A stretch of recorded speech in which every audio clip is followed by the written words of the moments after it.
देखिए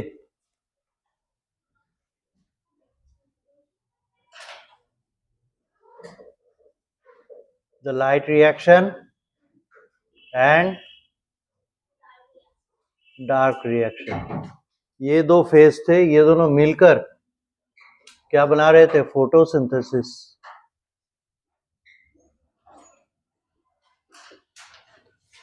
और देखिए लाइट रिएक्शन का आउटपुट क्या रहता है?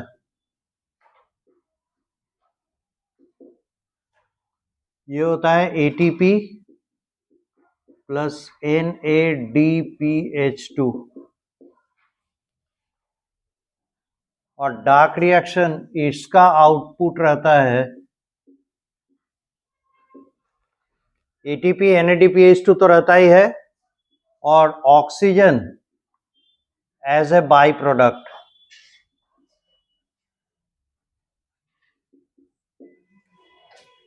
और डार्क रिएक्शन का आउटपुट होता है ग्लूकोज, C6H12O6।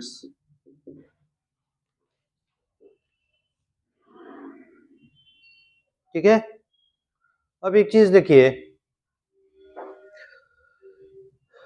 हम लोग देखे इसमें जो एक्सपेरिमेंट देखे स्पेक्ट्रम के साथ, है ना, और वान नील ने ये चीज प्रूव किया था कि लाइट क्या कहते हैं, फोटोसिंथेसिस के लिए जो लाइट रिस्पॉन्सिबल है वो red light and blue light है। ठीक है। तो उस पॉइंट ऑफ व्यू से अगर देखें तो टोटल हमारे पास व्हाइट लाइट में कौन कौन से बैंड ऑफ वेवलेंथ्स मिलते हैं? तो 400 नैनोमीटर से लेके 740 नैनोमीटर तक के लाइट स्केल को, या ये वेवलेंथ हो गया, इस वेवलेंथ रेंज को हम लोग कहते हैं visible region of light. Visible region of light इसको कहते हैं। तो अगर देखा जाए ऑलमोस्ट 50 नैनोमीटर प्लस करते जाएंगे तो नया वेव बैंड हम लोग को मिलेगा। जैसे यहां अगर है तो ये अल्ट्रावायलेट रे है ना, ये अल्ट्रावायलेट रीजन है, और यहां है तो रेड लाइट रीजन है। ये तो समझ रहे हैं ना, बीपजी, और ये वायलेट है, ये वायलेट रे को दिखा रहा है, और ये रेड रे को दिखा रहा है। ये इंफ्रारेड है, इंफ्रारेड एक्चुअली रेड रे, रेड कलर का लाइट। तो बाकी जो होंगे V, I, B, G, Y, O and R, ये होंगे। ठीक है। तो मेरे कहने का मतलब है अगर V से लेके I तक का मतलब कितना वेवलेंथ का रेंज, कितना वेवलेंथ का बैंड वायलेट का होगा, उसके बाद ना इंडिगो शुरू होगा। तो अगर इसमें 50 यूनिट जोड़ दे तो कितना होगा? 450। यानी ये हो जाएगा रेंज 400 से लेके 450 नैनोमीटर। ये किस में आएगा? वायलेट में। ठीक है। उसी तरह से अगर चले 450 से लेके 500 नैनोमीटर तक किस में आएगा? इंडिगो का। 500 से लेके 550 के अप्रॉक्स नैनोमीटर में ये आएगा ब्लू, और 550 से लेके 600 नैनोमीटर के रेंज में आएगा ग्रीन। उसके बाद 600 से लेके 650 नैनोमीटर तक आना चाहिए येलो, और ऑरेंज का 650 से लेके कितना होगा? 700 नैनोमीटर तक, ये हो जाएगा ऑरेंज। और रेड के लिए आ जाएगा 700 से लेके 740 नैनोमीटर। ये रफ है, रफ आइडिया है, एग्जैक्ट नहीं है। तो लगभग इस बैंड में आएगा। तो अगर नील को मिला होगा कि ब्लू लाइट में, है ना, फोटोसिंथेसिस हो रहा है, तो इस बैंड ऑफ वेवलेंथ में फोटोसिंथेसिस होता हुआ पाया गया होगा, और रेड रीजन में मिला तो इस बैंड ऑफ वेवलेंथ पे फोटोसिंथेसिस होता हुआ पाया गया होगा। तो अब है क्या, अलग अलग इन वेवलेंथ्स पे जो फोटोसिंथेसिस हो रहा था, इसी को हम लोग एब्जॉर्प्शन स्पेक्ट्रम कहे। ठीक है, अब यहां पर देखिए कि कोई ना कोई पिगमेंट होगा, कोई ना कोई कलरफुल मॉलिक्यूल होगा जो इनको एब्जॉर्ब कर रहा होगा, इनका वेव, इसका एनर्जी, इस लाइट का। तो देयर मस्ट बी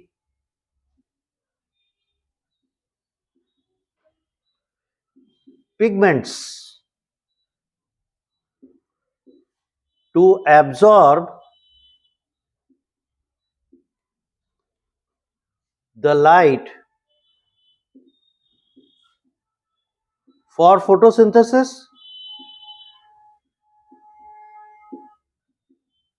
ठीक है, अब मॉडर्न डे में हम लोग क्या करते हैं कि इसका absorption spectra by spectrophotometer analysis करते हैं। स्पेक्ट्रोफोटोमीटर कहते हैं एक इंस्ट्रूमेंट है जिससे हम लोग क्या कर सकते हैं, किसी पर्टिकुलर वेवलेंथ पे, किस पर्टिकुलर वेवलेंथ पे कोई मॉलिक्यूल लाइट को एब्जॉर्ब कर रहा है उसको पता लगा सकते हैं। समझ में आ गया? तो हम लोग क्या करते हैं, उसमें मैकेनिज्म यह है कि एक स्पेक्ट्रम तैयार करते हैं और उस हर एक स्पेक्ट्रम ऑफ लाइट को हम लोग पास करते हैं उस केमिकल के सोल्यूशन से, और सोल्यूशन से पास होने के बाद हम लोग चेक करते हैं कौन सा वेवलेंथ ऑफ लाइट गायब हो गया। जिस पर्टिकुलर वेवलेंथ ऑफ लाइट का गायब होना दिखता है वही उसका एब्जॉर्प्शन है ना, वही उसका एब्जॉर्प्शन स्पेक्ट्रम होगा। उस तरीके से हम लोग जब इसको पास ऑन करते हैं, तो अगर इसका हम लोग लें यहां से लेके यहां तक 400 नैनोमीटर, और ये फाइनली अगर आए 700 नैनोमीटर के आसपास, तो देखिएगा 3 तरह के पिगमेंट्स का इस पे हम लोग को मिलता है एब्जॉर्प्शन, या कह सकते हैं एब्जॉर्प्शन स्पेक्ट्रम। उसमें एक मिलेगा क्लोरोफिल ए का, एक मिलेगा क्लोरोफिल बी का, और एक हम लोग लेते हैं कैरोटीनॉइड का। कैरोटीनॉइड, अब ये कैसे पता चला, इनके बारे में कैसे पता चला वो हम लोग देखते हैं। तो हम लोग को मिलता है क्या, कैरोटीनॉइड का इस रेंज में काफी ज्यादा एब्जॉर्प्शन दिखता है, और उसके बाद के रेंज में एब्जॉर्प्शन नेग्लिजिबल दिखता है। ये जो लाइन है ये कैरोटीनॉइड के लिए है। जहां पे पीक आया यानी यहां का लाइट ये एब्जॉर्ब कर लिया। ठीक है, तो ये पीक उल्टा चलता है। एक्चुअली क्या है, ये जो हाइट है ये बता रहा है कि इतना लाइट इंटेंसिटी इसने एब्जॉर्ब किया, और यहां जिस पर इस एक्सिस पे दिया हुआ है वेवलेंथ, किस वेवलेंथ पे इसने इतना लाइट एब्जॉर्ब किया वो बताया जाता है इस ग्राफ के द्वारा। राइट, ऐसे होना चाहिए नीचे चला जाता, लेकिन हम लोग प्लेस करते समय मशीन इसको हमारे समझने के लिए इसे ऊपर की ओर ले आता, क्योंकि लाइट जितना था कम हो गया, कम हो गया तो नीचे ना जाएगा। जैसे मेरे पास 100 रुपया है, हम 20 रुपया खर्च कर दिए, मेरे पास 80 रुपया बचा, तो 100 रुपए का ये लाइन है, अब मेरे पास बचा कितना, वो 80, तो लाइन कैसे होगा, नीचे की ओर जाएगा ना। तो एब्जॉर्प्शन में नीचे जाना चाहिए, इसको हमारे समझने के लिए ऊपर की ओर करके देता है। बात क्लियर हुआ, इसीलिए ऐसा है। तो ये है कैरोटीनॉइड का स्केल। क्लोरोफिल ए का स्केल देखिएगा, ये भी लगभग लगभग इसी जगह पे एक पीक देता है, और फिर जाके 700 नैनोमीटर के आसपास एक पीक देता है। ये है क्लोरोफिल ए का एब्जॉर्प्शन स्पेक्ट्रम, यानी ये 2 वेवलेंथ पे एब्जॉर्प्शन दिखाता है। वही क्लोरोफिल बी का है, ये मोर और लेस थोड़ा सा आगे बढ़ के एक बड़ा सा पीक दिखाता है, और फिर इसी के आसपास ये एक बड़ा सा पीक दिखाता है। ये है क्लोरोफिल बी का एब्जॉर्प्शन स्पेक्ट्रम। ठीक है, 3 इंपॉर्टेंट पिगमेंट्स, एक है क्लोरोफिल ए, एक है क्लोरोफिल बी, और एक है कैरोटीनॉइड। ये कहां से है इसका हिस्ट्री पर बाद में देखेंगे। पहले हम लोग ये समझें कि ये एक्चुअली ऐसे कलरफुल मॉलिक्यूल्स हैं, ये ऐसे पिगमेंट्स हैं जो कि फोटोसिंथेसिस के लिए लाइट एब्जॉर्ब करते हैं। ठीक है, अब किस वेवलेंथ ऑफ लाइट के ये अपना एब्जॉर्प्शन शो कर रहा है उसका ये चार्ट है। अब देखिए तो नील का एक्सपेरिमेंट ब्लू पे पाया गया, फोटोसिंथेसिस हो रहा है, कैसे हो रहा है, उसका एनर्जी एब्जॉर्ब किया तभी ना, और कहां किया, यहां का किया, तभी यहां पे हम लोग को दिखा एब्जॉर्प्शन। ये देखिए तो ग्राफ ऑलमोस्ट 700 के आसपास और 400 वाले रेंज में दिखा रहा है ना एब्जॉर्प्शन।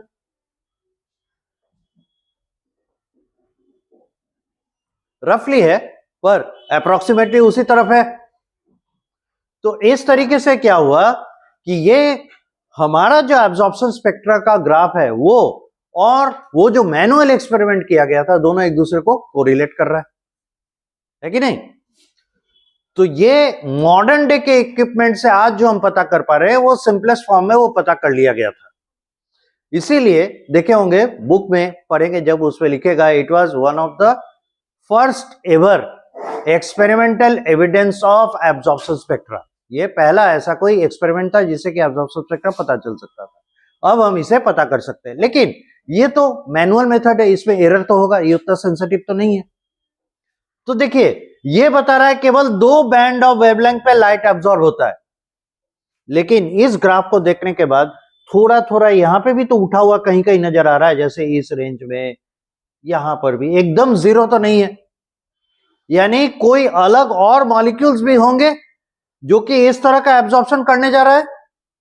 दूसरी बात, हम लोग बार बार क्लोरोफिल रटते हैं, तो क्लोरोफिल तो 2 जगह है, क्लोरोफिल ए क्लोरोफिल बी, इसमें से मेन क्लोरोफिल कौन है जो फोटोसिंथेसिस करने जाएगा, बहुत सारे क्वेश्चंस है कि नहीं। तो उन क्वेश्चंस का भी सॉल्यूशन होगा। अब है क्या, एक और ग्राफ प्लॉट किया गया और वो ग्राफ था एक्शन स्पेक्ट्रम का। अभी एक्शन स्पेक्ट्रम क्या चीज है बुक में दिया हुआ है, देखिएगा 3 ग्राफ है, एक को सुपर इंपोज किया है, हाँ वही उसी को समझा रहे हैं क्योंकि यहां से प्रोबेबल क्वेश्चंस आते हैं, इसलिए ध्यान रखिएगा। अब है क्या, एक्शन स्पेक्ट्रम हो गया वे wavelength of light, those wavelength of light जिसमें कि हमको एक्शन दिखता है, और एक्शन क्या होगा, फोटोसिंथेसिस, यानी उन वेवलेंथ ऑफ लाइट का भी एक पिक लेना होगा जिसपे फोटोसिंथेसिस हो रहा है। तो फोटोसिंथेसिस हो रहा है कैसे पता चलेगा, या तो ऑक्सीजन इवोल्यूशन देखे या फिर स्टार्च फॉर्मेशन देखे, दो में से कोई। ऑक्सीजन इवोल्यूशन देखना ज्यादा क्विक एंड रैपिड है, तो ऑक्सीजन इवोल्यूशन से हम लोग ये पता कर सकते हैं। तो इसका जब ग्राफ प्लॉट किया गया तो पाया गया अगर हम 400 से लेके 700 नैनोमीटर तक का हम लोग स्केल लें, इस तरह वेवलेंथ बढ़ रहा है, ये नैनोमीटर में है, ये नैनोमीटर में है, ये भी नैनोमीटर है, इस तरफ लैम्डा दिखा रहा है, ये नैनोमीटर में है। तो पाया गया क्या, फोटोसिंथेसिस का ग्राफ भी लगभग ऐसे ही आता है। अब देखिए ये जो पूरा एरिया है ना, ये पूरा एरिया बता रहा है कि इन वेवलेंथ्स पे फोटोसिंथेसिस होता है, लेकिन सबसे ज्यादा कहां दिख रहा है, यहां और यहां। बात फॉलो कर रहे हैं, यह है एक्शन स्पेक्ट्रा।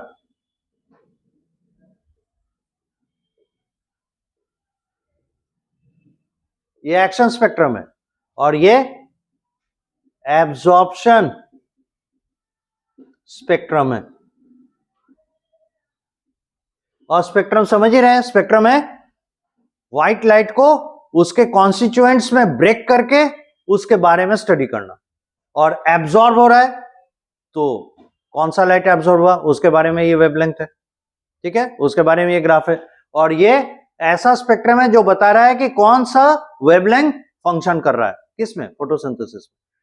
तो सिर्फ ये और ये नहीं है, यहां पे और भी कलेक्शन ऑफ वेवलेंथ्स हैं जो कि फोटोसिंथेसिस में मदद कर रहे हैं, यानी सिर्फ क्लोरोफिल ए और बी और कैरोटीनॉइड इन्हीं का कंट्रीब्यूशन नहीं, और भी कुछ होंगे, ये पता चलता है। लेकिन एक बात तो क्लियर है, अगर इसको इसके ऊपर सुपर इंपोज करें, यानी उस ग्राफ को उठा के इस ग्राफ के ऊपर रखें, तो 2 जगह पे ये दोनों कॉन्साइड करेगा और अपने अपने मैक्सिमम पिक्स पे। तो उसमें 2 मैक्सिमम पिक है, इसमें 2 मैक्सिमम पिक है, इस रेंज में और इस रेंज में वेवलेंथ का रेंज भी मैच कर रहा है। So that is why the principal pigments come to be chlorophyll A, B, carotenoids. Xanthophyll is also there. अब ये कहां पर हैं, कैसे हैं, इसके बारे में फिर फर्दर इन्वेस्टिगेशन किया गया। ये हम लोग सिंपल एक्सपेरिमेंट से घर पे भी करके देख सकते हैं। फिलहाल इतना ड्रॉ कीजिए, उसके बाद बता रहे। अब है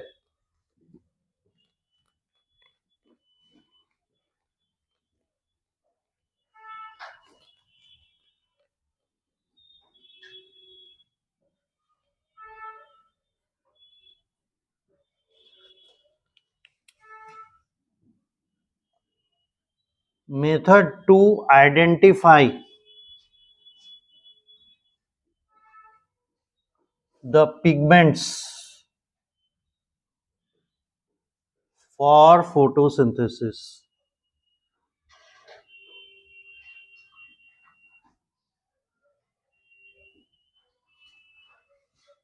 वो पिगमेंट जो फोटोसिंथेसिस में अपना रोल प्ले कर रहे हैं, उन्हें पता करने का तरीका वो है बाय क्रोमेटोग्राफी।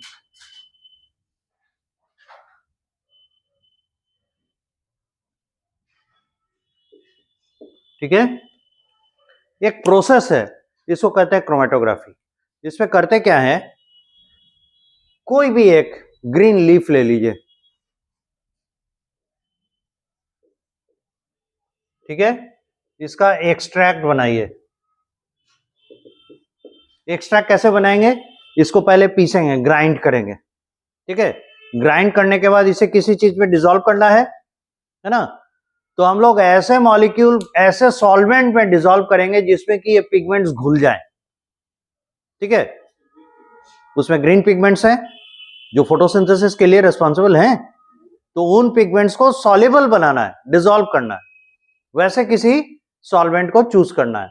तो हम लोग जानते हैं अपने प्रीवियस नॉलेज से कि ये पिगमेंट्स मोस्ट ऑफन क्या होते हैं, नॉन पोलर होते हैं, मतलब इसमें पोलरिटी थोड़ा बहुत होता है, नॉन पोलरिटी बहुत ज्यादा होता है। तो हम लोग इसके लिए आइडियल सॉल्यूशन पाते हैं कोई नॉन पोलर टाइप का सॉल्वेंट हो या ऑर्गेनिक सॉल्वेंट हो। तो ऑर्गेनिक सॉल्वेंट में इसके लिए बेस्ट सुटेड रहता है एसीटोन, CH3CO CH3 एसीटोन। तो हम लोग क्या करते हैं, इसका एक्सट्रैक्ट बनाने के लिए उसको पहले ग्राइंड कर लेते हैं, लीफ को ग्राइंड करने के बाद उसको एसीटोन में उस एक्सट्रैक्ट को डाल देते हैं, मतलब कंटेंट को डाल देते हैं, और उसके बाद उसको चलाते हैं, स्टीयर करते हैं। करने के बाद जो भी उसका पिगमेंट होगा डिसॉल्व हो जाएगा, ठीक है। डिसॉल्व होने के बाद हम लोग क्या करेंगे उसको, तो एक्सट्रैक्ट फॉर्मेशन हो गया इन एसीटोन। अब क्या करते हैं, एक ऐसा बड़ा सा बीकर ले लेते हैं, ग्लास बीकर, ठीक है। उसमें मान लेते हैं 2 सेंटीमीटर, 2 सेंटीमीटर की ऊंचाई तक एसीटोन का सॉल्यूशन भर देते हैं। ये एसीटोन भर दिया। अब एक पेपर स्ट्रिप लेते हैं, ठीक है। तो नीचे वाला एंड इसलिए नहीं बनाया क्योंकि इसके साथ कुछ करेंगे। इस पेपर स्ट्रिप को लेकर इसको एक जैवलिन, एक भाले का शेप देते हैं। तो कैसे, इस तरीके से, तो किनारे से काट लीजिए डायगोनली, तो क्या हो जाएगा, जैवलिन शेप हो जाएगा, ये पॉइंटेड हो जाएगा।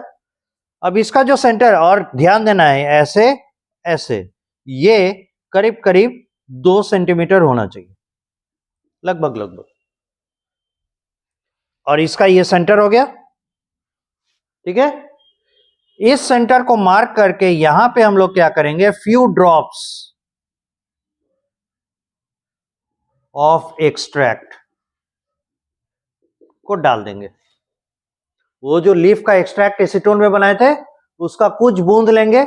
बूंद लेने का बहुत अच्छा तरीका है, या तो ड्रॉपर से ले लीजिए, बच्चों को जो सिरप पिलाने के लिए ड्रॉपर होता है वो ड्रॉपर से ले लीजिए, 2-3 बूंद इस पे गिरा दीजिए।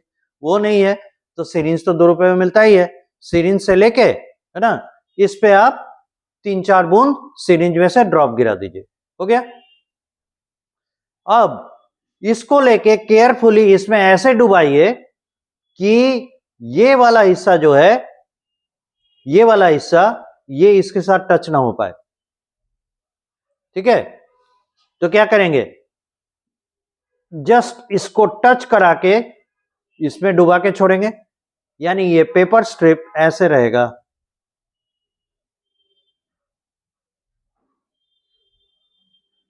ठीक है, थोड़ा सा और ऐसे, और ये वो पॉइंट है जहां पे हमने वो फ्यू ड्रॉप्स डाले हैं। अब इसको क्या करेंगे, ये गिर नहीं जाए इसलिए इसको बेंड करके इसके साथ रख देंगे।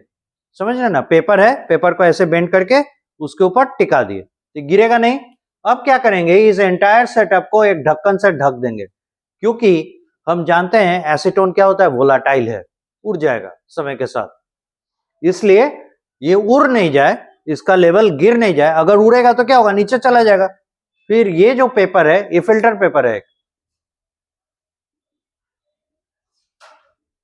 ये एक प्रकार का फिल्टर पेपर है। तो ये फिल्टर पेपर जो है ये इस लिक्विड के कांटेक्ट से कट जाएगा, इसीलिए इसको उड़ने नहीं देना है, तो बाहर से अच्छे से कवर कर देते हैं। कवर करने के बाद इस तरीके से इसे लेफ्ट फॉर 30 to 40 मिनट्स, 30 से 40 मिनट के लिए छोड़ दिया जाता है। ठीक है, और उसके बाद आकर देखिएगा तो आपको मिलेगा क्या, इसमें कलर बैंड्स मिल रहे हैं, कलरफुल बैंड्स। ठीक है, तो आधे घंटे 40 मिनट के बाद इस सेटअप को हटा देंगे, पेपर को अलग कर लेंगे। अब पेपर तो गीला रहेगा क्योंकि इस सॉल्यूशन में डिप किया हुआ था, तो जानते ही हैं एक ब्लॉटिंग पेपर, एक फिल्टर पेपर का काम क्या होता है, जो भी लिक्विड है उसको खींचता है, तो ये ऊपर की ओर चलेगा, ऊपर की ओर चलेगा तो बहुत गीला हो जाएगा। तो इसको सूखने के लिए जैसे ही हवा में छोड़ेगा 15 से 20 मिनट के अंदर अंदर पूरा ड्राई हो जाएगा, क्योंकि एयर तो ऐसे ही लिक्विड मटेरियल को खींच के ले जाता है, और दूसरा ये खुद वोलेटाइल है तो और जल्दी सूख जाएगा। ठीक है, तो हम लोग क्या करेंगे, इस पेपर स्ट्रिप को बाहर निकाल लेंगे, पेपर स्ट्रिप को बाहर निकाल लिया, और ये है हमारा रेफरेंस पॉइंट जहां पर हमने मटेरियल को डाला था। अब आपको इस पे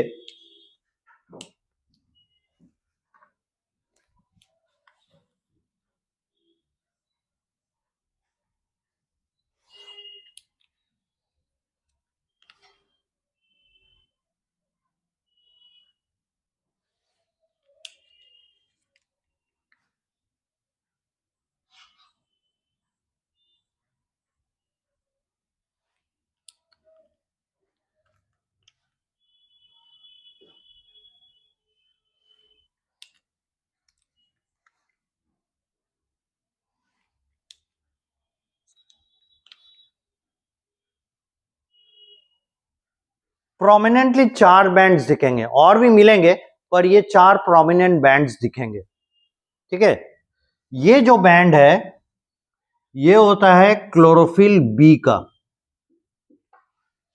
ठीक है, उसके ऊपर जो बैंड दिखेगा ये है क्लोरोफिल ए का बैंड, उसके ऊपर जो बैंड दिखेगा ये होगा ज़ैंथोफिल का, ज़ैंथोफिल का बैंड, और सबसे ऊपर में आपको दिखेगा कैरोटिनॉइड का।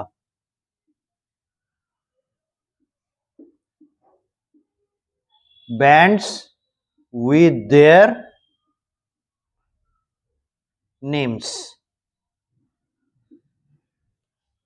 ये क्लोरोफिल बी का बैंड दिखेगा, ये क्लोरोफिल ए का बैंड दिखेगा, ये ज़ैंथोफिल का बैंड दिखेगा, और ये कैरोटिनॉइड का बैंड दिखेगा। ये जो क्लोरोफिल बी है ये आपको मिलेगा येलो ग्रीन। ठीक है, ये क्लोरोफिल बी जो मिलेगा ये मिलेगा ब्लू ग्रीन,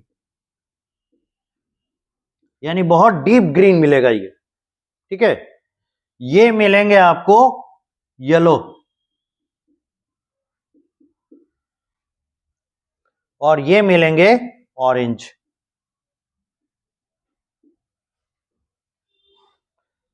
इस तरीके से हम लोगों ने जिन पिगमेंट्स को सेपरेट किए, ये प्रोसेस कहलाता है क्रोमेटोग्राफी, और ये जो हम लोग को बैंड्स मिले ये बैंड्स हैं वो पिगमेंट्स जो कि लाइट को एब्जॉर्ब करते हैं।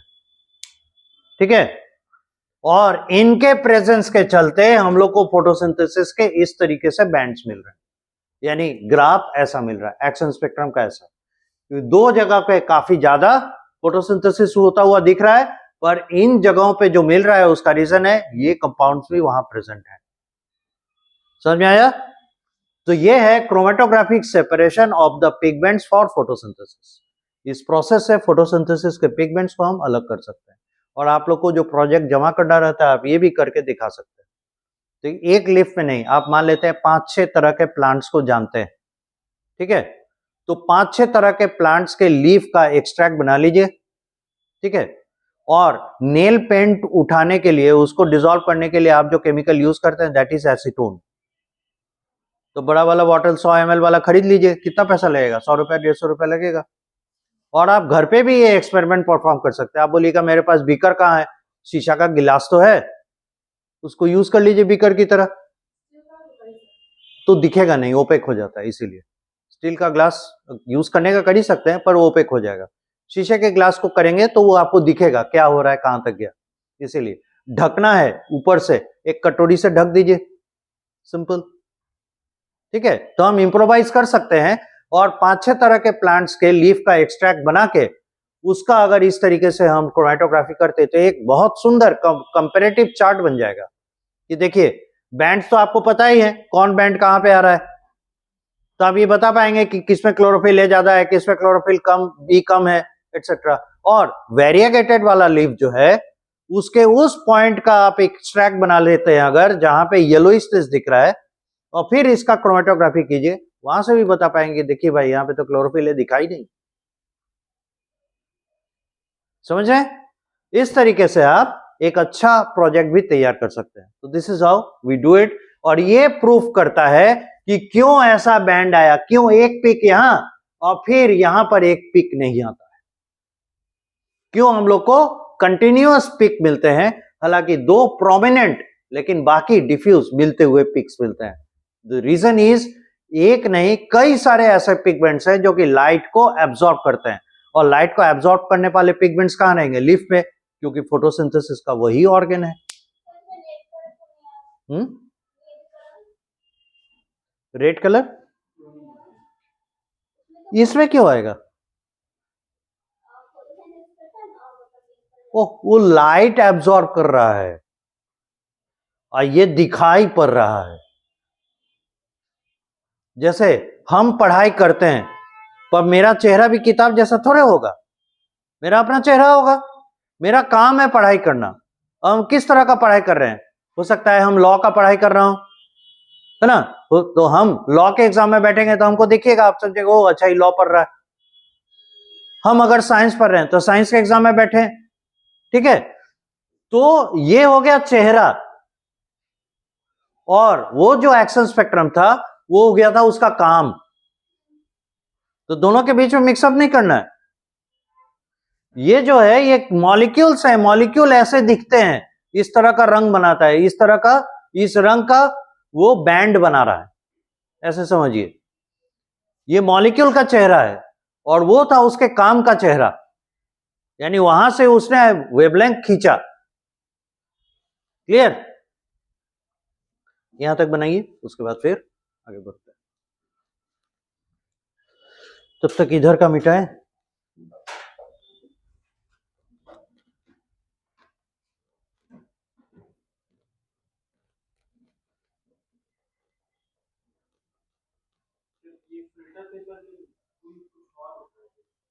एक्चुअली इसको वॉटमैन पेपर कहते हैं, और वॉटमैन पेपर आप खरीदने जाइएगा तो बहुत महंगा पड़ेगा, एक शीट देगा भी नहीं, बल्क में बेचता है। पर बात करके देख सकते हैं, कोई भी साइंटिफिक जो मटेरियल सेल करता है उसके यहाँ मिल सकता है।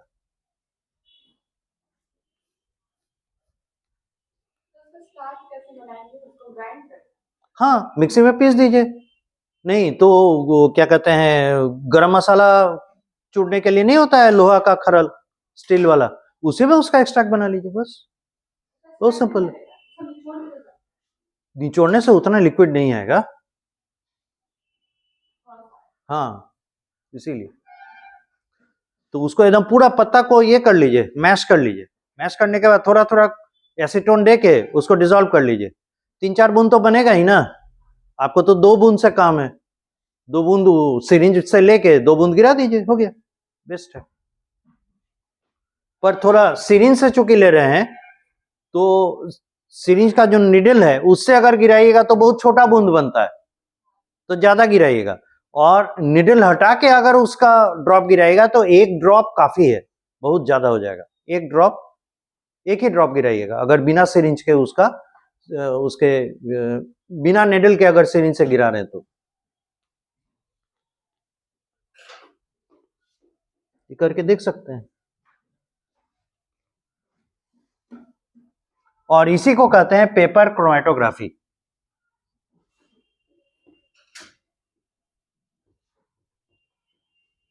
और इसी क्रोमेटोग्राफी प्रिंसिपल का यूज किया जाता है मेडिसिन मैन्युफैक्चरिंग में, है ना, प्यूरिफिकेशन ऑफ मेडिसिनल कंपाउंड्स में। और ये ऐसा स्ट्रॉन्ग मेथड है, इसमें इम्प्रोवाइजेशन करके हम वर्चुअली दुनिया के एक कंपाउंड को किसी भी दूसरे कंपाउंड से अलग कर सकते हैं। आप 1000 कंपाउंड का मिक्सर बना के दे दीजिए, हम एक पर्टिकुलर कंपाउंड को अलग करके दिखा देंगे इसी प्रिंसिपल से। पर उसके बहुत सारे इम्प्रोवाइजेशन है, और वो इंस्ट्रूमेंट्स 50 लाख से लेके 1 करोड़ तक का आता है, तो उससे भी ज्यादा हो सकता है। बहुत सारे इम्प्रोवाइजेशन है। तो जो भी फार्मास्यूटिकल कंपनी होता है उसमें यही क्रोमेटोग्राफी का ही इंस्ट्रूमेंट रहता है जिससे वो प्यूरिफिकेशन करते हैं कंपाउंड्स का, और वो कहलाता है HPLC, high performance liquid chromatography.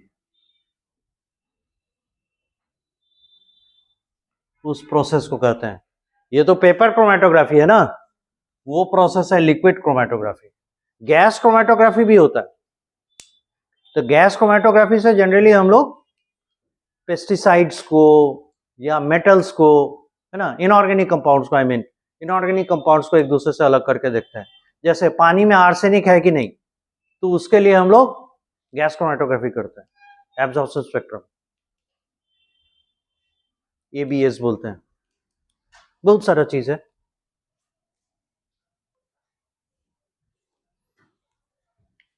Arrangement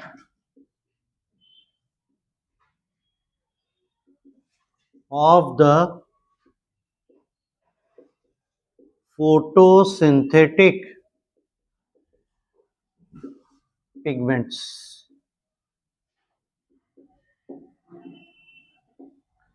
arrangement of the photosynthetic pigments कहां पर?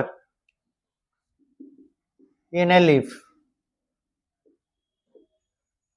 लीफ पे ये कैसे अरेंज रहते हैं, तो इनका लोकेशन कहां होना चाहिए? इनका लोकेशन होना चाहिए क्लोरोप्लास्ट में, है कि नहीं? प्रेजेंट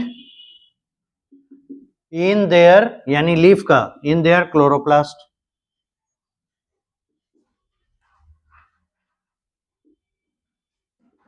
क्लोरोप्लास्ट में कहा? At the membrane of A thylakoid. ये थाइलाकॉइड के मेम्ब्रेन पे प्रेजेंट रहते हैं, ठीक है।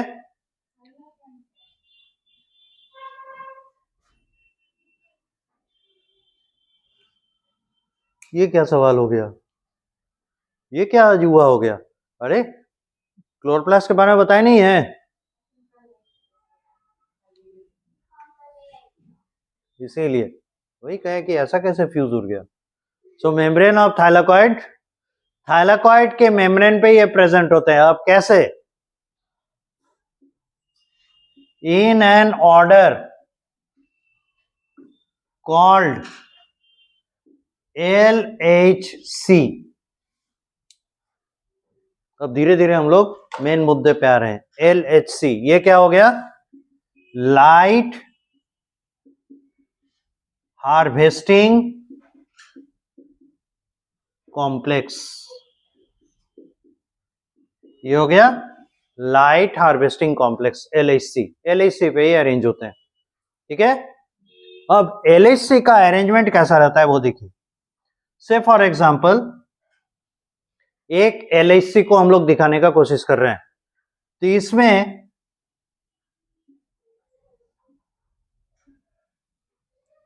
ये हो गए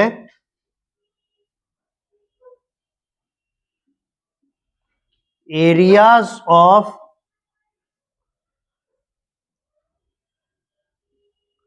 placement of the photosynthetic of all the photosynthetic pigments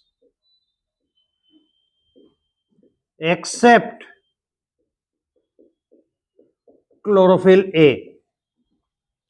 chlorophyll A को छोड़कर ये देख रहे हैं, ये एरिया हो गया, ये हो गया, ये हो गया, ये हो गया, एक कोसेंट्रिक साइकिल, एक सर्कल, एक सेंटर वाले, एक कॉमन सेंटर वाले ढेर सारे अगर सर्कल्स हैं तो उनको कोसेंट्रिक सर्कल कहते हैं, है ना। कोसेंट्रिक सर्कल अरेंजमेंट में ये प्रेजेंट रहता, ठीक है। और इसका जो कोर है, ये कोर यहां है position of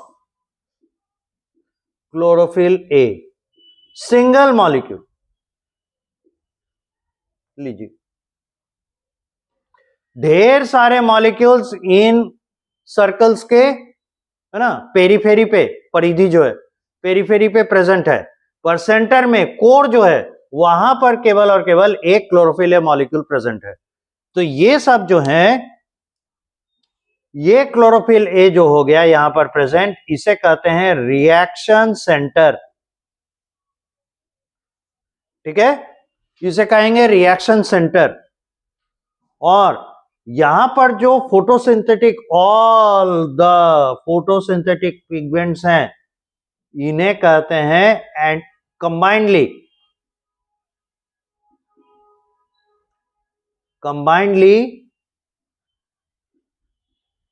called as antenna complex, ठीक है। ये जो अरेंजमेंट हुआ ये एक LHC है, फिगर हो गया NLHC, लाइट हार्वेस्टिंग कॉम्प्लेक्स। एक कॉम्प्लेक्स है, इस कॉम्प्लेक्स में चारों तरफ एंटेना कॉम्प्लेक्स के मॉलिक्यूल्स हैं और सेंटर में महाराज की तरह कोर में बैठा हुआ है रिएक्शन सेंटर यानी क्लोरोफिल ए, ठीक है। अब है क्या, ये क्लोरोफिल ए की खासियत क्या है, ये डिसाइड करता है कि ये LHC कैसा होगा।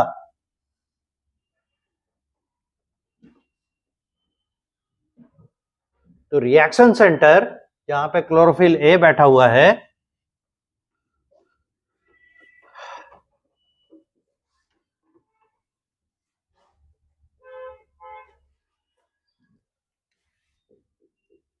the chlorophyll A decides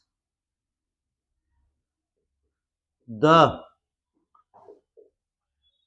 type of LHC, also called as pigment system।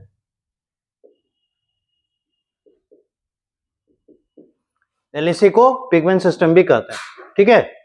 और जैसा बताया जा रहा है कि क्लोरोफिल ए के ऊपर डिपेंड करेगा ये किस टाइप का है, तो क्लोरोफिल ए ही अगर अलग टाइप्स के हों तो LHC अलग टाइप के होंगे, प्रोवाइडेड क्या है, ये रहता ही है, all the molecules of the antenna complex are same in both, the only difference is created by the type of chlorophyll A। तो आगे हम लोग बताते हैं chlorophyll A is of two types। पहला होता है एब्जॉर्प्शन मैक्सिमा 680 नैनोमीटर और दूसरा होता है एब्जॉर्प्शन मैक्सिमा 700 नैनोमीटर, ठीक है। दो तरह का क्लोरोफिल ए है, एक chlorophyll A 680 nanometre of wavelength of light को एब्जॉर्ब करता है और दूसरा 700 नैनोमीटर ऑफ लाइट को एब्जॉर्ब करता है। और जिस वाले LHC में 700 नैनोमीटर के वेवलेंथ को एब्जॉर्ब करने वाला क्लोरोफिल ए बैठा है, उसका नाम, name of that LHC equal to LHC1 और पिगमेंट सिस्टम 1 और P700, इन नामों से उन्हें जाना जाता है। ठीक है।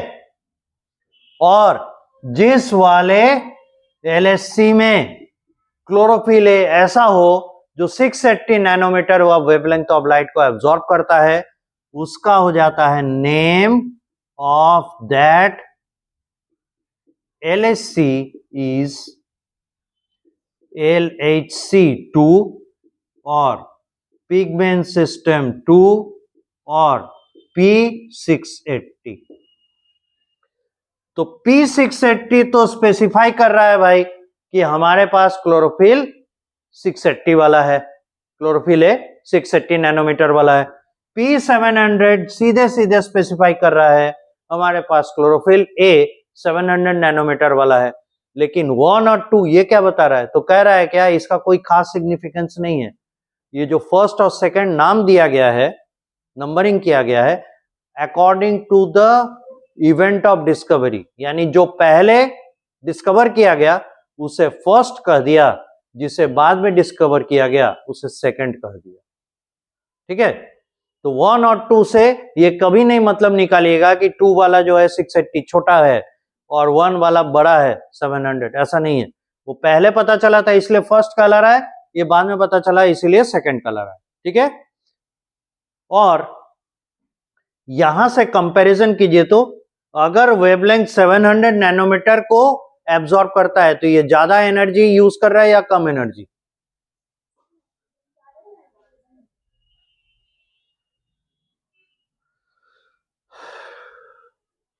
लाइट थोड़ा बहुत पढ़ाई हुआ है? अच्छा, एटॉमिक स्ट्रक्चर तो हुआ ही होगा, लाइट छोड़िए, एटॉमिक स्ट्रक्चर हुआ है ना, इसलिए इस बारे में तो आप लोग को गलती नहीं करना चाहिए।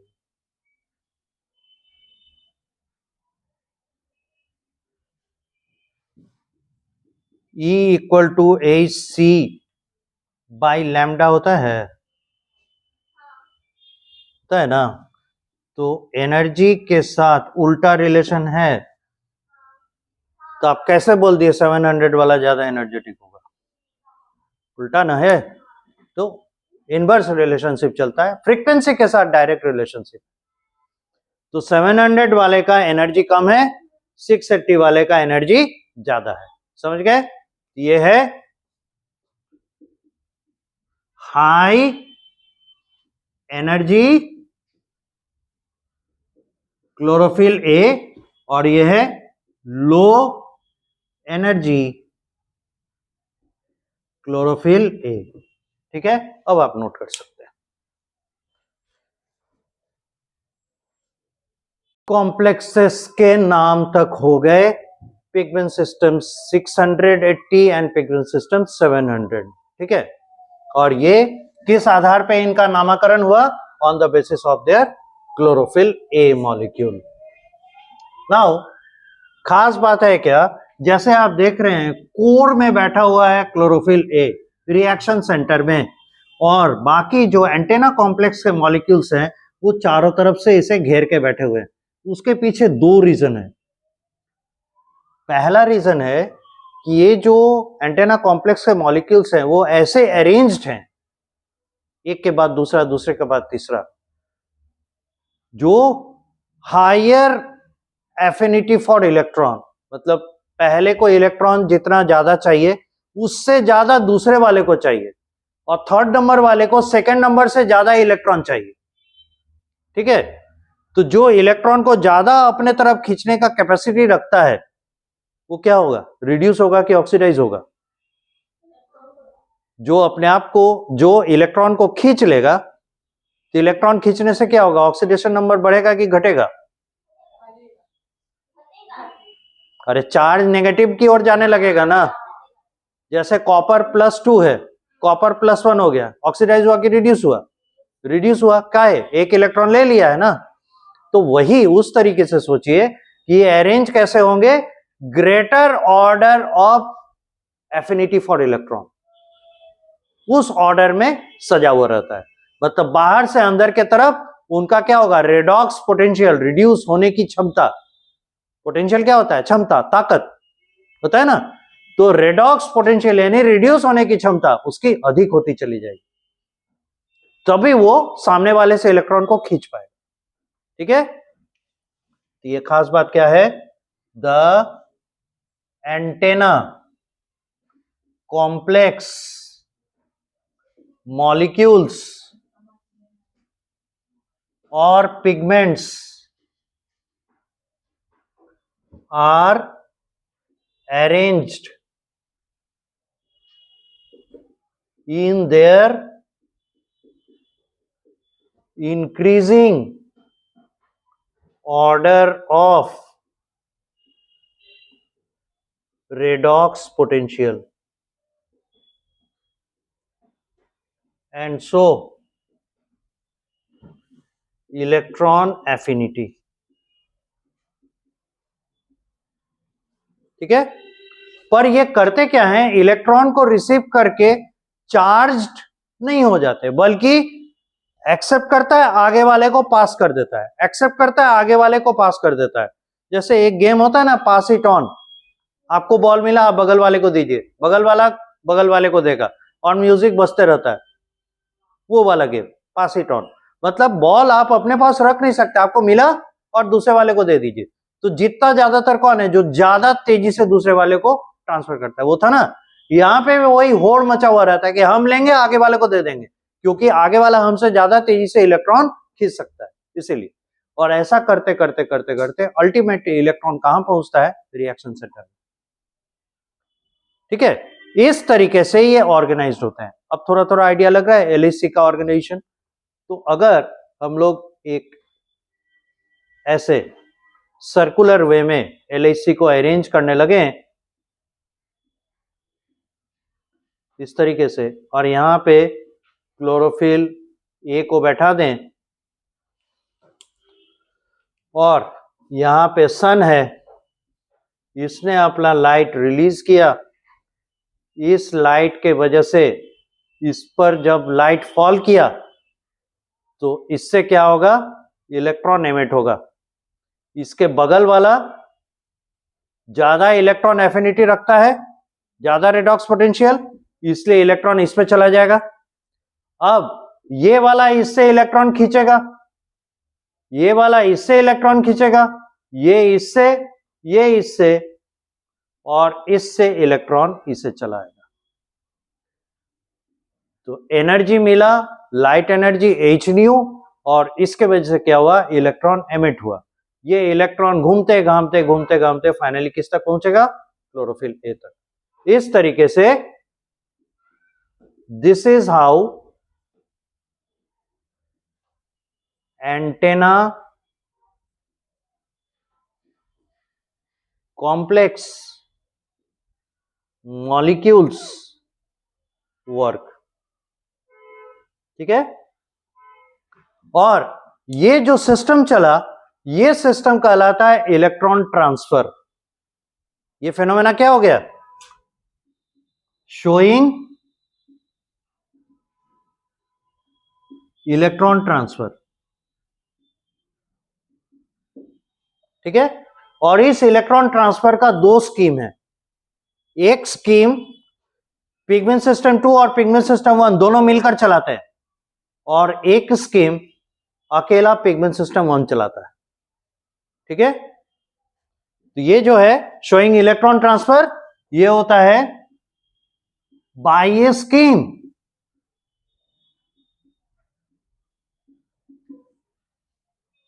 जैसा नहीं होता है, आप इस मकान का पैसा पे कर सकते हैं, एक बार में पूरा पे कर दीजिए, ये एक स्कीम है। दूसरा स्कीम है पहले 50% दीजिए, फिर बचा हुआ का 25% दीजिए, और तीसरे किस्त में पूरा का पूरा बचा हुआ दे दीजिए। दो स्कीम हो गया। उसी तरह से यहां पे भी स्कीम है। एक स्कीम हो गया कि जिसमें पिगमेंट सिस्टम 1 और 2 दोनों इन्वॉल्व है, और एक स्कीम हो गया जिसमें पिगमेंट सिस्टम 1 इन्वॉल्व है, 2 नहीं, राइट। तो बाय ये स्कीम ये होता है 2 टाइप्स। एक स्कीम होता है PS2 and PS1 combinedly carry out. एक स्कीम है जो पिगमेंट सिस्टम 2 और 1 दोनों कैरी आउट कर रहा है, और एक स्कीम है जो PS1 ओनली कैरीज आउट, ठीक है। और इस स्कीम को कहते हैं नॉन साइक्लिक और Z scheme, SCHEME, Z scheme of photo phosphorylation. अब ये क्या टर्म आया ये आगे देखेंगे। और इस स्कीम को कहते हैं, दूसरा वाला है जिसमें केवल पिगमेंट सिस्टम 1 इन्वॉल्व है, इसको कहते हैं साइक्लिक फोटो फॉस्फोराइलेशन। दूसरे वाले स्कीम को कहते हैं साइक्लिक फोटो फॉस्फोराइलेशन, ठीक है। यहां तक नोट कीजिए, तब तक आगे बढ़ते हैं।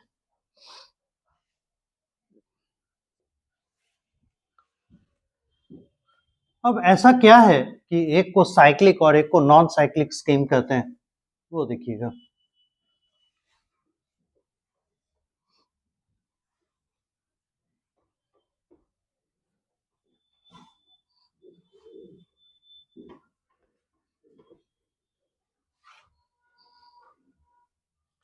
होता है क्या,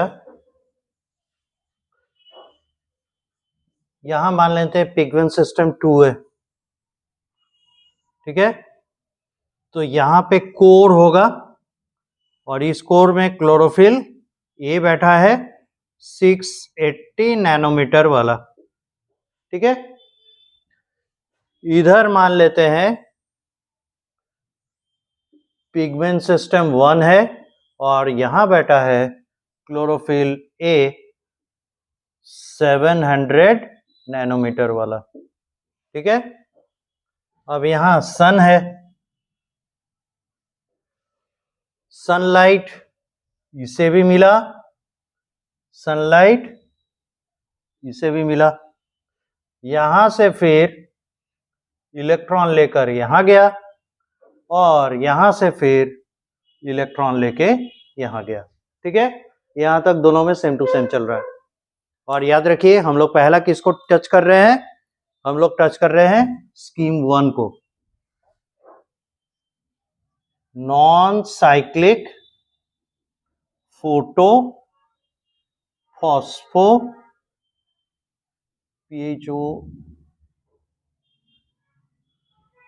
फॉस्फोराइलेशन। यहां जरा मीनिंग देख ले, फोटो मतलब हो गया लाइट, ठीक है। फॉस्फो मतलब हो गया फॉस्फेट, राइलेशन मतलब एडिशन। कहने का मतलब हो गया in presence of sunlight there is an addition of phosphate, is called photophosphorylation, ठीक है। अब सनलाइट आया, इसके वजह से यहां पिगमेंट सिस्टम 2 में इलेक्ट्रॉन ट्रांसफर हुआ, बदले में ये हो गया एक्साइटेड, ठीक है। और एक्साइटेड होने के बाद इसने इलेक्ट्रॉन भेजा प्राइमरी इलेक्ट्रॉन एक्सेप्टर को, इसने भेजा प्राइमरी इलेक्ट्रॉन एक्सेप्टर को, ठीक है। ये प्राइमरी इलेक्ट्रॉन एक्सेप्टर फिर इलेक्ट्रॉन को चैनलाइज कर दिया किसमें, उसने भेजा इलेक्ट्रॉन ट्रांसपोर्ट सिस्टम में, ठीक है, इसने इलेक्ट्रॉन ट्रांसपोर्ट सिस्टम में इलेक्ट्रॉन को भेज दिया, बदले में एनर्जी जनरेट हुआ और उस एनर्जी का यूटिलाइजेशन करके एडीपी से एटीपी का सिंथेसिस कर लिया गया। ठीक है, एडीपी से एटीपी का सिंथेसिस कर लिया गया। ये जो इलेक्ट्रॉन ट्रांसपोर्ट हुआ उससे जो एनर्जी मिला उससे एडीपी से एटीपी बना। तो देखिए, तो इसमें एडिशन ऑफ फॉस्फेट होगा ना, तो वो वाला फॉस्फेट कैसा होगा, I, P I for inorganic phosphate. यहां लिख लीजिए, पी आई मतलब होता है इनऑर्गेनिक फॉस्फेट, और इनऑर्गेनिक फॉस्फेट कहते हैं फॉस्फोरिक एसिड को, H3PO4। यहां phosphate donor is the phosphoric acid. ठीक है, अब बात यहां खत्म नहीं हुई, इससे फिर इलेक्ट्रॉन चलेगा और फाइनली ये इलेक्ट्रॉन आकर मिलेगा इसको। ठीक है, और ये इलेक्ट्रॉन और ये इलेक्ट्रॉन जंप करके फिर भेजा जाएगा इसका, ये तो इसका था प्राइमरी इलेक्ट्रॉन एक्सेप्टर, अब इसके प्राइमरी इलेक्ट्रॉन एक्सेप्टर को इलेक्ट्रॉन भेज दिया जाएगा। ठीक है, अब ये प्राइमरी इलेक्ट्रॉन एक्सेप्टर क्या करेगा, इलेक्ट्रॉन को भेजेगा एक एंजाइम पे, उसका नाम है NADP रिडक्टेज। ठीक है, उस एंजाइम का नाम है NADP रिडक्टेज।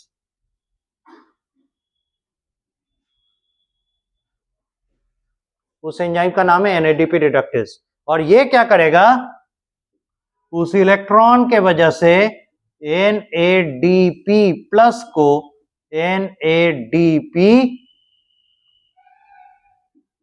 H प्लस में कन्वर्ट कर देगा। अब देखिए, तो ऐसे ऐसे ऐसे Z लग रहा है ना, इसीलिए इसको कहते हैं, since it looks like a Z letter, it मतलब electron transport pathway. Electron transport का जो लाइन है, पाथ है, वो Z जैसा दिखता है, इसीलिए इसका नाम पड़ा Z लेटर, सो Z स्कीम। और इसमें इलेक्ट्रॉन एक जगह से चला दूसरे जगह तक जाके रुक गया, इसीलिए ये क्या हो गया, नॉन साइक्लिक फोटो फॉस्फोराइलेशन। ये हो गया नॉन साइक्लिक फोटोफॉस्फोराइलेशन। यहां तक समझ में आ गया, ये साइकिल में नहीं चल रहा है, नॉन साइक्लिक है, शुरू जहां से हुआ खत्म वहां नहीं हुआ। हम लोग साइकिल क्या मानते हैं, जहां से शुरू हुआ वहीं खत्म, यहां वो चीज नहीं है, इसीलिए नॉन साइक्लिक। अब एक चीज देखिए, अगर ये जो एंटेना कॉम्प्लेक्स के मॉलिक्यूल्स हैं, ये तो चारों तरफ जो घेरे हुए हैं कोर को, वो तो एंटेना कॉम्प्लेक्स के हैं, वो सनलाइट के प्रेजेंस में लगातार अपना इलेक्ट्रॉन लूज कर रहे हैं। भाई उसमें से इलेक्ट्रॉन निकाल ले रहे हैं, तो वो अब पहले जैसी अवस्था में रहेगा नहीं, वो तो बिखर गया, अब नया मॉलिक्यूल लाना पड़ेगा, ये तो लोड हो जाएगा, है ना, ये एक कॉस्ट बढ़ जाएगा उसका। तो इससे छुटकारा कैसे पाए, किसी तरीके से इलेक्ट्रॉन उसे वापस करो, करेंगे कैसे, वो तो वहां ट्रैप हो गया, लाएं कैसे, तो कोई और ढूंढो बकरा जिसमें से इलेक्ट्रॉन खींचा जा सके। दैट बकरा is water molecule. How it will be used, ये देखिए, ये जो कोड है ना, it will break water, H2O को तोड़ेगा, 2H plus plus 2 electron plus atomic oxygen. ठीक है, अब इसको बैलेंस कर दीजिए, 2 से मल्टीप्लाई कीजिए और इसको भी 2 से मल्टीप्लाई कीजिए, ये रिजल्टेंट क्या हो जाएगा, 2H2O giving you 4H plus 4 electrons plus O2, और यही O2 गैस बन के बाहर निकल जाएगा। अब ये जो इलेक्ट्रॉन है, ये जो इलेक्ट्रॉन्स हैं, ये किसे वापस कर दिया गया? एंटेना कॉम्प्लेक्स को। ये क्या है? Antenna complex, right. लगातार वाटर का ब्रेकडाउन होता रहेगा, बहुत सारे इलेक्ट्रॉन्स मिलते जाएंगे, जो जो इलेक्ट्रॉन दान किया है उनको इनको इलेक्ट्रॉन लौटा दिया जाएगा। तो मॉलिक्यूल अपने पूर्वावस्था में वापस आ गया। Now it can work again in presence of sunlight. It can again release its electron because it has got back its electron, so it is now ready for the next cycle. So this is how the non-cyclic photophosphorylation occurs. Why we call it photophosphorylation, although it is a pathway of electron transport? You see here, the ATP is formed from ADP. So a phosphate has been loaded over ADP. This is phosphorylation. Why it is being said as photo? Because it is the sunlight energy which is enabling this loading of phosphate over ADP to give us ATP. That is why it is photophosphorylation. आई बात समझ में? और ये है light reaction का एक हिस्सा जो कि नॉन साइक्लिक टाइप है। Got it? देखिए, अब देखिए, हाँ,